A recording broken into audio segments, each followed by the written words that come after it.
প্রিয় দর্শক দেখেন, আজকে আমাদের বাসার এখানে একটা গাড়ি অ্যাক্সিডেন্ট হয়েছে। এটা সম্ভবত একটা রেকারের পিছনে মেরে দিছে। গাড়ির পরিস্থিতি এতই খারাপ হয়ে গেছে যে বলার মতো না। দেখুন, এখানে তীব্র যানজটের সৃষ্টি হয়েছে। এই জন্য এটা 2 লেনের একটা রাস্তা, সেটা এখন 1 লেন হয়ে গেছে। এই জন্য আজকে তীব্র যানজটের সৃষ্টি হয়েছে। এটার পিছনে মেরে দিয়েছে।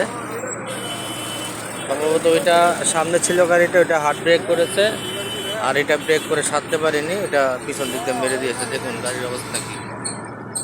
আল্লাহ রহমত করছে যে এখানে কোনো হতাহত হয়নি। যতটুকু ক্ষতি হয়েছে গাড়ির উপর দিয়ে চলে গেছে সব। আল্লাহ সবার প্রাণে রক্ষা করছে, এটি আল্লাহর কাছে লাখো লক্ষ কোটি শুকরিয়া। যাক, সবাই দোয়া করবেন আর সবাই সাবধানে গাড়ি চালাবেন। আমরা সবাই এই ধরনের অ্যাক্সিডেন্ট থেকে যতটুকু সম্ভব আল্লাহ যেন আমাদের সকলকে রক্ষা করে। সবাই ভালো থাকবেন। আল্লাহ হাফেজ।